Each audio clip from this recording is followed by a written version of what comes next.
Hello दोस्तों, तो आज हम लोग क्या देखेंगे? आज हम लोग देखेंगे कि अमित पटवारी वाला जो एमसीक्यू सीरीज जो चल रहा था, कौन सा वाला, जो पूरा प्रीवियस ईयर का मैं सॉल्व कर रहा हूँ मैथ तक, उसको आगे करते हैं। ठीक है, चलो देखते हैं अब क्वेश्चन। तो पहला क्वेश्चन क्या बोलता है? पहला क्वेश्चन बोलता है यदि n 3 से विभाजित होने पर शेषफल क्या मिल रहा है? 1 है। तो n स्क्वायर को 3 से विभाजित करने पर शेषफल क्या होगा? तो आपको समझना है, क्वेश्चन ये बोल रहा है यदि जैसे कि n है, अगर इसको हम 3 से विभाजित कर रहे हैं तो शेषफल क्या मिल रहा है? तो शेषफल मिल रहा था क्या?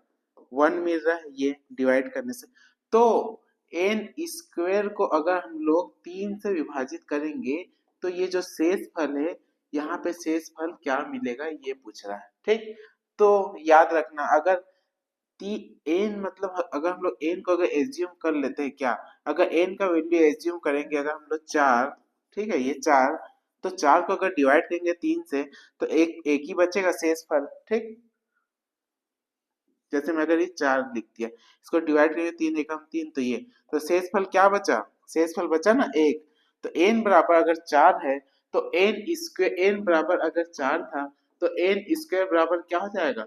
4 का स्क्वायर होगा, 4 का स्क्वायर होता है 16। तो अब 16 को जब हम लोग डिवाइड करेंगे 3 से तो क्या होगा? 3 पंचे होता है 15, तो शेषफल क्या बचेगा? तो शेषफल बचेगा ना 1। तो यही हो जाएगा इसका फाइनल आंसर। देखो कहीं पर है एक, ये ए ऑप्शन, तो ये हो जाएगा इसका फाइनल आंसर। ठीक है, समझ आया ना आपको? चलो अब नेक्स्ट क्वेश्चन देखते हैं क्या बोल रहा है। आपको मेन क्वेश्चन समझना है तो फिर आप इजिली बना सकते हो उसको कैसे करना है। ठीक है, चलो आगे क्या बोला है दूसरा। तीन क्रम, देखो तीन क्रमागत विषम संख्याओं का योग दिया है कितना? 33 है।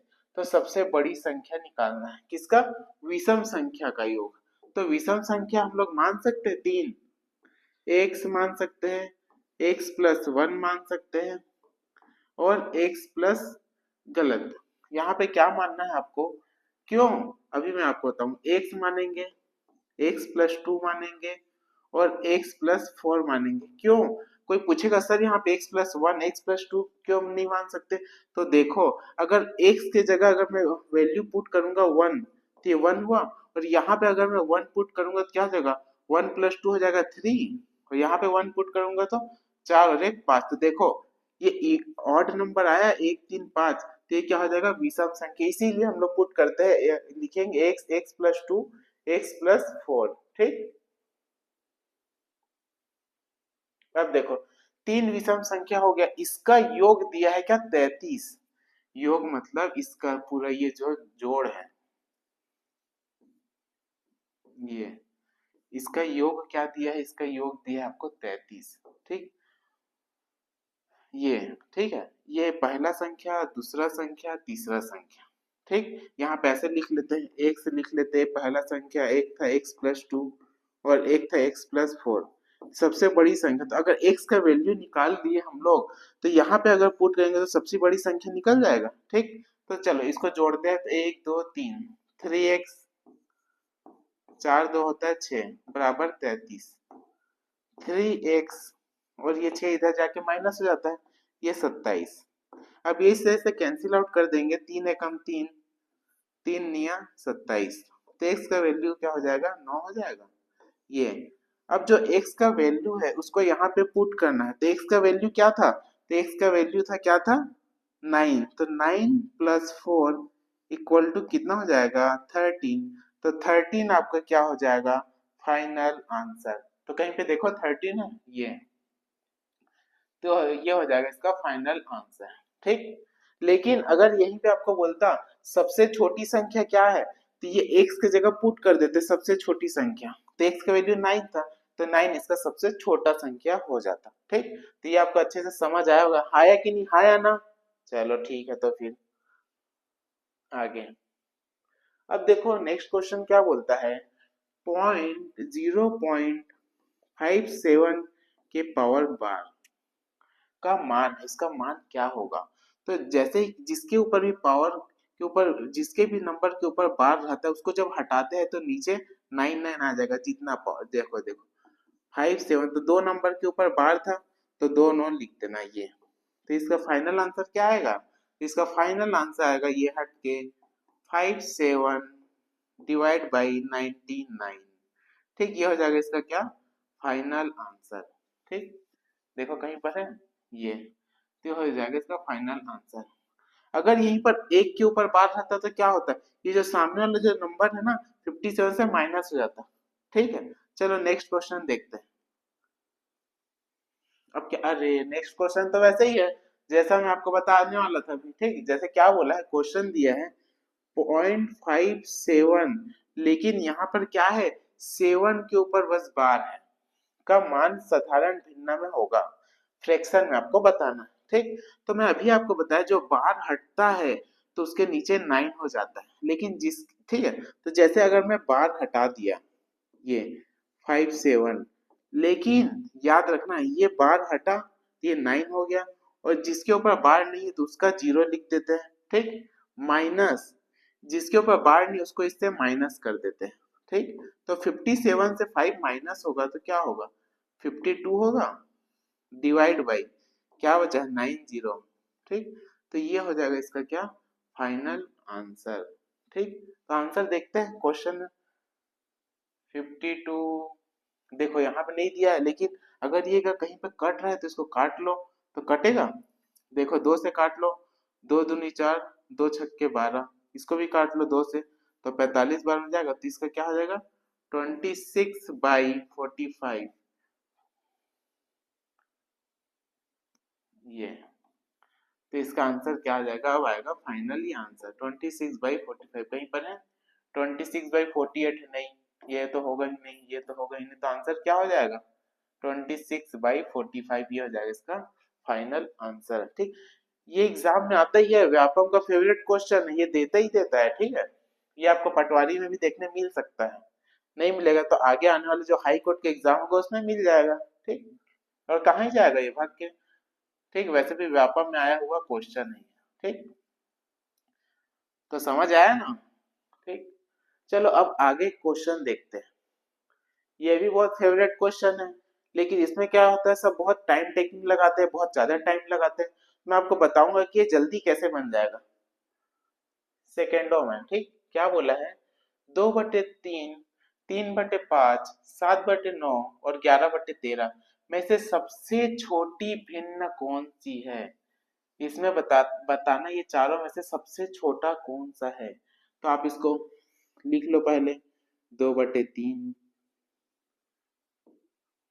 3/5, 7/9, 11/13। ठीक, और अगर आप नॉर्मल इसको कैसे करोगे मैं जान रहा हूँ, इसको इससे डिवाइड करोगे ऐसे करके, ये 3 शून्य शून्य 0, 3 छक्के 18 ऐसे करोगे तो बहुत टाइम लग जाएगा, सबका अलग अलग निकालोगे।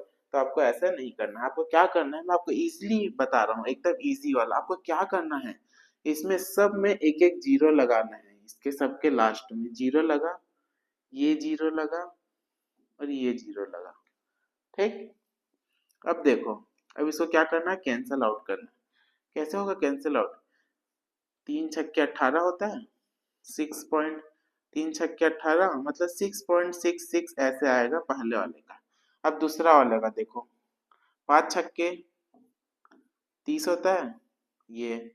अब इसको करेंगे तो 9 छक्के 54, 9 सत्ते 63, फिर कितना बचा 7, 9 छक्के 63, 7.6 आ रहा है। अब इसको करते हैं, 13 दाम 130 होता है, और 13 कितना होता है 104 होता है, ये 9 पॉइंट कुछ आएगा।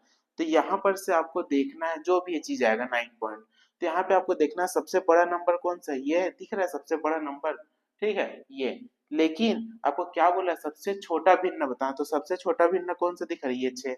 तो ये हो जाएगा इसका फाइनल आंसर। और 6 किसका निकला था, ये 3/5 का निकला था, तो आंसर क्या हो जाएगा, ये 3/5 ये। ठीक, और यही अगर आपको सबसे बड़ा भिन्न बोलता तो 9 आ रहा था, किस में आता 11/13 वाला। ठीक, तो आपको याद रखना जब भी ऐसा कुछ क्वेश्चन देगा फ्रैक्शन और सबसे छोटा भिन्न सबसे बड़ा भिन्न आरोही क्रम में जमाओ अवरोही क्रम में जमाओ, तो आपको क्या करना है उस नंबर के लास्ट में जीरो निकाल के जीरो लिखना है, फिर आपको क्या करना है उससे डिवाइड कर देना है पूरा। ठीक, चलो ठीक है, अब नेक्स्ट क्वेश्चन देखते हैं क्या है। अब देखो नेक्स्ट क्वेश्चन क्या बोलता है, निम्नांकित भिन्न को बढ़ते क्रम में जमाओ। बढ़ रहा है, ऐसे बढ़ेगा, ठीक है। ये मतलब बढ़ते क्रम बोल देगा, या तो इसी को क्या बोल देगा, इसी को बोल देगा आरोही क्रम में, ये ठीक। तो अभी आपको मैं बताया हूँ, ठीक है। इसमें क्या करना है, सब में 0 0 0 लिख के डिवाइड करके बता देना है, लेकिन इसको मैं नहीं करके बताऊंगा, इसको आप लोग करके बताओगे। देखता हूँ कि आपको प्रीवियस वाला समझ आया है कि नहीं आया है, ठीक है। तो इसका आंसर आप क्या कमेंट में बताना, ठीक। इसका आंसर कहाँ बताओगे आप, कमेंट बॉक्स में, ठीक है। अब नेक्स्ट क्वेश्चन देखते हैं।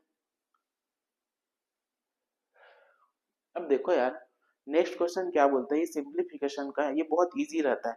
लेकिन सब क्या होता है, पावर वाला क्वेश्चन देख के ही डर जाते हैं, ठीक है। लेकिन आपको डरना नहीं है, आपको क्या करना है, उसको अटेम्प्ट करना है। अब आज मैं आपको बता दे रहा हूँ, इसके बाद आप कभी छोड़ के नहीं आओगे क्वेश्चन को, ठीक है। बोलो हाँ या ना। चलो ठीक है। अभी आप देखो, जब भी ऐसा पावर वाला कुछ क्वेश्चन आएगा, तो सबसे पहले क्या करना है आपको। देखो चलो मैं क्वेश्चन ही लिख देता हूँ पहले। 9 के पावर n मल्टीप्लाई 3 के पावर 5 मल्टीप्लाई 27 के पावर 3 डिवाइड बाई 3 इंटू 84 के पावर 81 के पावर 4। जब भी ऐसा आएगा तो आपको क्या करना है, जो बेस है बेस को इक्वल करना है। लेकिन कैसे इक्वल करोगे, जो सबसे छोटा जो नंबर रहेगा वही वाला नंबर बाकी वाले का बेस बनाना है, ठीक है। जैसे 3 है, 9 है, तो उसको क्या लिख सकते हो, ये जो 9 है तो 9 को आप लिख सकते हो ना, क्या 3 का स्क्वायर लिख सकते हो। 27 को क्या लिख सकते हो, तो 27 को अगर मैं बोलूंगा तो 27 को क्या लिख सकते हो आप, 27 को लिख सकते हो 3 का क्यूब। वही 81 को बोल दिया अगर मैं आपको, तो 81 को भी आप लिख दोगे क्या, 3 के पावर 4, ठीक। तो इसको क्या लिख सकते हैं, 3 का स्क्वायर लिख सकते हैं, स्क्वायर से मल्टीप्लाई होगा तो क्या हो जाएगा, 3 के पावर 2n हो जाएगा। अब कई लोग सोच रहे होंगे सर ये कैसे हो गया, तो देखो यार, जब 9 के पावर n है, अगर इसको हम लोग लिखेंगे 3 का स्क्वायर पूरा पावर n तो ये जब इससे मल्टीप्लाई होता है बाहर आएगा 3 के पावर 2n हो जाएगा, ठीक। ऐसे ही करना है आपको। ये वाला पढ़े ही होगे ना यार, x के पावर m पूरा के पावर n तो बराबर क्या होता है, x power m multiply n हो जाता है।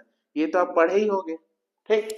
चलो ठीक है, तो फिर अब मत बोलना कमेंट में सर ये तो समझ नहीं आया, आधा अधूरा बताते हो करके, ठीक। चलो ठीक है, आगे देखते हैं। मल्टीप्लाई 3 के पावर 5 मल्टीप्लाई इस 27 को क्या लिख सकते हैं, 3 के पावर 3 लिख सकते हैं। 3 बाहर जाएगा, 3 दिया कितना हो जाएगा 9, तो 3 के पावर हो जाएगा 9 डिवाइड बाई 3 इंटू 81 को क्या लिख सकते हैं, 3 के पावर 4, 4 चौक होता है 16, 3 के पावर 16, ठीक। ये अब देखो, ये देखो बेस बेस सेम हो जा रहा है, तो पावर क्या होता है, जुड़ जाता है। तो 9 5 कितना होता है 14, तो 3 के पावर 2n प्लस कितना हो जाएगा 14 हो जाएगा डिवाइड बाई, ये भी जोड़ जाएगा तो 3 के पावर हो जाएगा क्या हो जाएगा 17, ठीक। अब देखो यार, जब नीचे ऊपर जाता है पावर वाला चीज, जब बेस भी सेम रहता है पावर ऊपर जाएगा तो माइनस हो जाता है, ठीक। तो जब ये इससे जब ये इससे माइनस होगा तो क्या होगा, 3 के पावर 2n 14 में से 17 माइनस होगा तो कितना हो जाएगा, -3 बचेगा, -3। और एक और चीज देखो, यहाँ पे क्या बोला, इक्वल में क्या है, इक्वल में 27 है, ये 27 मतलब यहाँ पे क्या है 27 है, और 27 को क्या लिख सकते हैं, 3 के पावर स्क्वायर लिख सकते हैं, ये हो जाएगा 3 का क्यूब, ठीक। अब देखो बेस बेस सेम हो जा रहा है, तो मतलब क्या हो जाएगा, पावर इक्वल हो जाएगा। जब पावर इक्वल होगा तो क्या होगा, 2n माइनस 3 इक्वल टू 3, 3 उधर जाएगा तो कितना हो जाएगा 6 हो जाएगा, और ये n और 2 बटे नीचे जाएगा तो कैंसिल आउट होगा तो क्या, तो 2 तिया 6। देखो वहां पर का मैं बता दे रहा हूँ, नहीं तो आप बोलो कि सर ये समझ नहीं आ रहा। 2n माइनस 3 बराबर 3 हुआ था ऐसे, जब 3 इधर गया तो क्या हो जाएगा 2n बराबर ये जुड़ जाएगा तो 6 हो जाएगा, जब भी इधर पक्षांतर होता है तो निगेटिव पॉजिटिव हो जाता है, पॉजिटिव निगेटिव हो जाता है। अब इसको कैंसिल आउट कर दो, ठीक। दो एकम दो, दो तिया छः, तो एन का वैल्यू क्या आया, एन का वैल्यू आया ना 3, ठीक। तो ये हो जाएगा इसका फाइनल आंसर, इसका आंसर क्या हो जाएगा फाइनल ये, ठीक। अब मैं आपको समझा रहा हूँ करके इतना डिटेल में बता रहा हूँ, ठीक है। अगर आपको समझाता नहीं ना तो तुरंत यहाँ से बनाता मैं इसको डायरेक्ट, ठीक। तो समझ आया ना, हाँ या ना। चलो ठीक है, आगे देखते हैं क्वेश्चन। अगर आपको समझ आ रहा होगा तो इसको लाइक करना और शेयर भी कर देना, सब्सक्राइब जरूर करना, ठीक है। चलो अब नेक्स्ट क्वेश्चन क्या बोलता है ये तो व्यापम का सबसे फेवरेट क्वेश्चन, कौन सा, घंटी वाला। आपका पूरा दिमाग का घंटी बजा देता है ये जो घंटी वाला क्वेश्चन है ना, पूरा आपका दिमाग का घंटी बजा देगा, ठीक। अब से आप उसके दिमाग का घंटी